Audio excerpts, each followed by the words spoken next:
Dr. Joe DeMarco, chiropractor and owner of OcraMed Health. Have an important video today. We're going to go over how to fix your low back pain, especially if you're having low back pain just on one side. Before we do, a couple quick things. One is if you'd like to support the channel, a couple things you can do. One, go to www.afitnesscarol.com, pick up a copy of my book called A Fitness Carol. It's also available on Amazon, so you go straight to Amazon. It's available in paperback, and we also have an audio version narrated by yours truly, the guy with the bad Boston accent. Also, www.ocramedhealth.com. You go to my website. We're clearing out still these 3.0 SRI 3.0 massage guns. They're awesome, and they are only $99 right now. So go to the website and grab them while the supplies last. If you haven't done so already, subscribe to my channel, OcraMed Health on YouTube. And click that little bell notification. It notifies you every time I upload a new video. At the end of today's video, if you find the information helpful, which I really hope you do, I'd appreciate a thumbs up. So often when we're dealing with one-sided back pain, the muscles on that one side are really knotted up, are really tight. We're dealing with the Quadratus Lumborum muscle, or what's commonly referred to as the QL. So quick look at the anatomy, and then we're going to talk a little bit about what happens to this muscle and what we can do to fix it. So the QL is a muscle that originates off of the top of the pelvis, what we call the iliac crest. So that's where it's originating off of. And then it attaches into the sides of the top four lumbar vertebrae. And we have I should mention, we have a QL on each side. And so it's coming off the iliac crest. It attaches to the top four lumbar vertebrae, so it's directly attached to the spine. And then at the top, it attaches to the bottom of the T12 rib. So this muscle, a lot of times, can lose elasticity. It's a deep core muscle, and there's a lot of different ways that, or a lot of different reasons why this muscle gets a lot of duress. One is if you have a job that you sit a lot, the QL gets overworked in the seated position. It tries to help out the bigger, thicker erector spinae muscles that are supporting your spine. When you sit a long time, those muscles start to fatigue, so the QL starts helping out. And it's not meant to do that, and it starts getting a lot of wear and tear.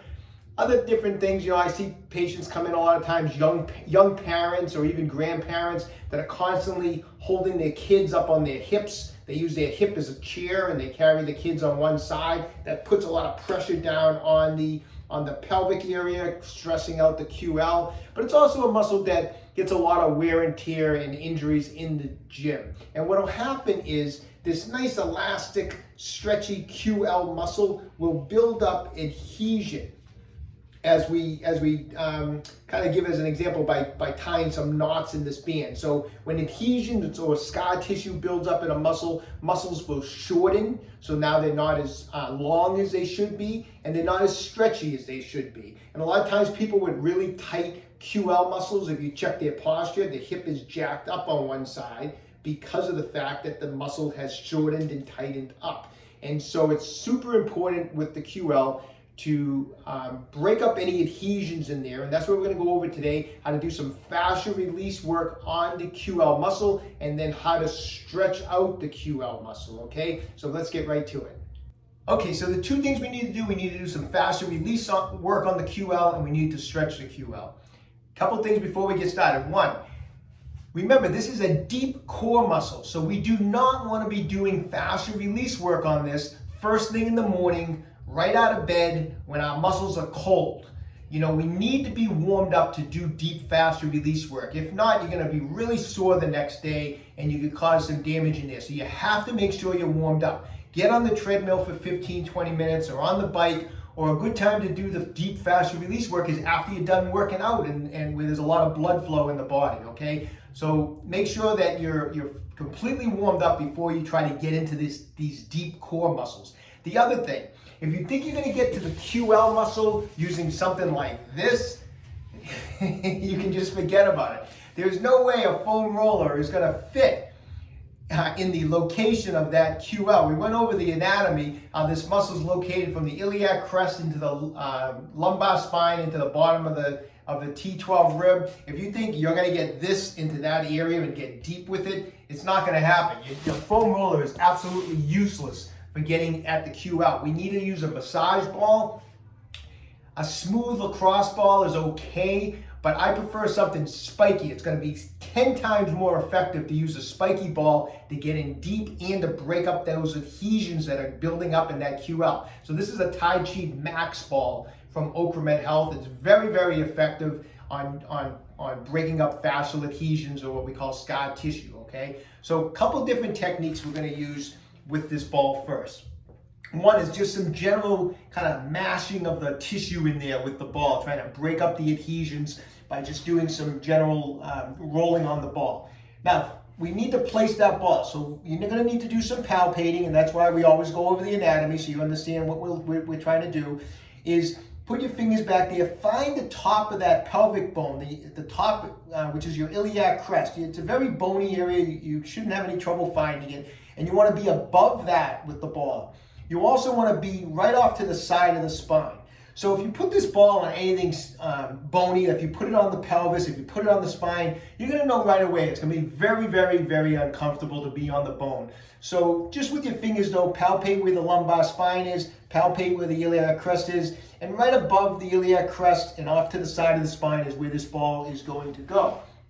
I'm going to lie back on the ball. I'm going to have you keep the knees bent up, and the ball is right underneath there, okay? So it's off to the side as the spine, and it's above the iliac crest. I have my knees bent.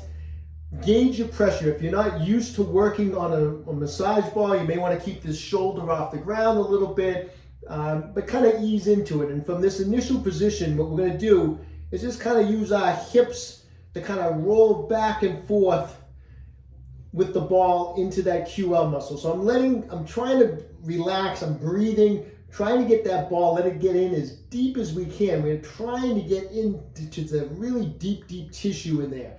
And so I really want to try to relax, breathe, and just kind of nice and easy roll it around into that area. You can put your head on a pillow, or you can just lie back and go side to side, up and down, just make circular motions. You just want to really just get that ball kind of digging through the tissue.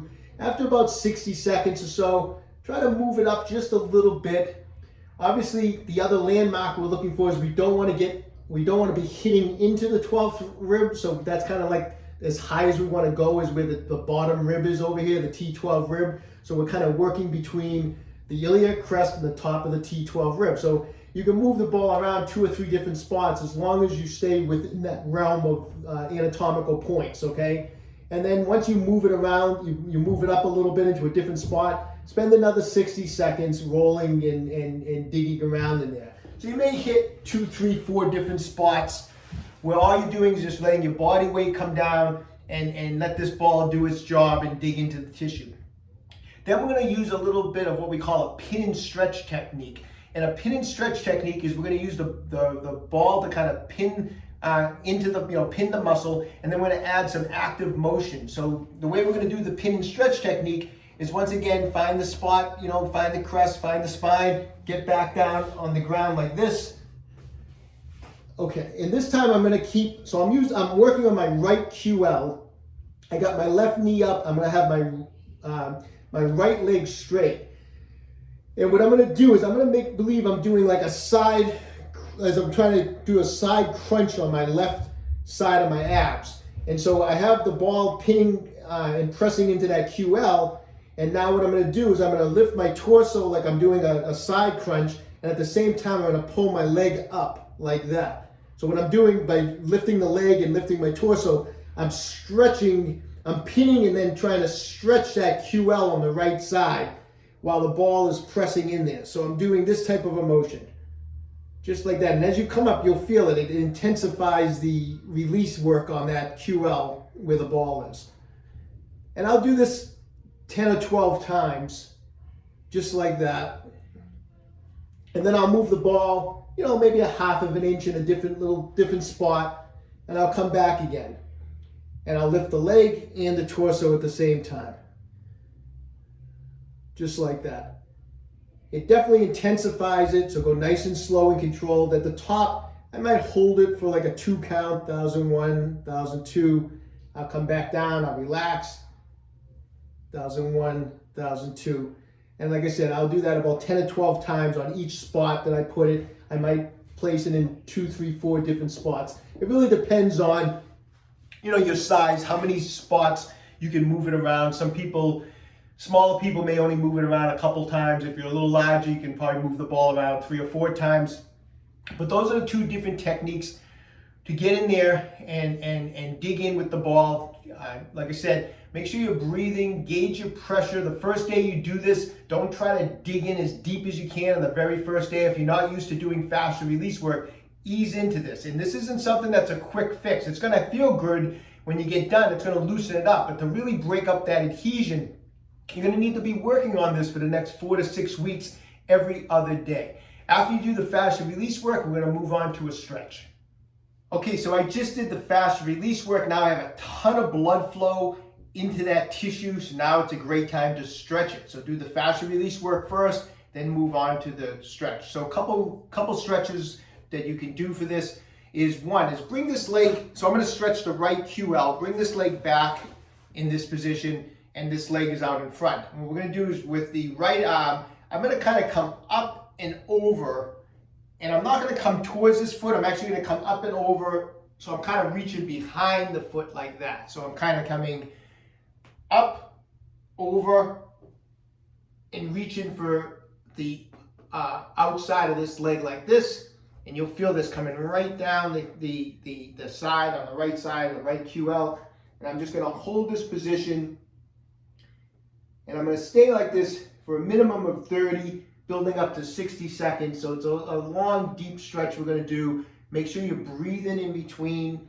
nice deep breaths, relax, and stay in this position just like that, okay? Now a little variation that you can do, that's one great way to do it. You can do both of the stretches I'm gonna show you. You can just start with one and eventually add on a second one, but that's would be stretch number 1. The other one would just be getting into a straddle position like this. The other way I like to stretch my QL is I'll just get into a straddle. I'll bring my left arm forward. I'll come over with my right, and I'll come all the way over. I'll grab my foot and I'll pull down. And once again, I'll stay in this position for 30, building up to 60 seconds. Just try to breathe, relax, and let the stretch do its job.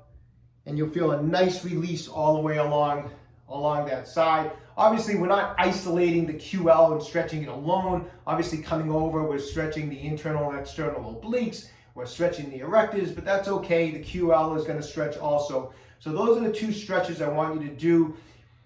Three stretches of each. So in other words, I would go this way 3 times for, say, 30 seconds, then 3 times for 30 seconds like that. Initially, like I said, you can just do 1 stretch and eventually build up to doing both stretches. Both are excellent stretches. Which side are we doing? Obviously we're always focusing on the side that's giving us problems, but after we work on it, there's nothing wrong with also, of course, stretching the other way just to keep things balanced. All right, so there you have it. Start working those techniques. You gotta remember, if you've had a chronically tight and painful low back and the QL has been chronically tight and painful for quite some time, you're not going to run through those stretches and fascia release work once or twice and it's going to all disappear. It's something that you need to be consistent at. So every other day for the next 4 to 6 weeks, and you should start noticing a nice release in there that lasts. The release should start lasting longer and longer and longer, and you should notice less and less tightness and less pain, okay? Give it a try. Best of luck to everybody. Stay young, train hard.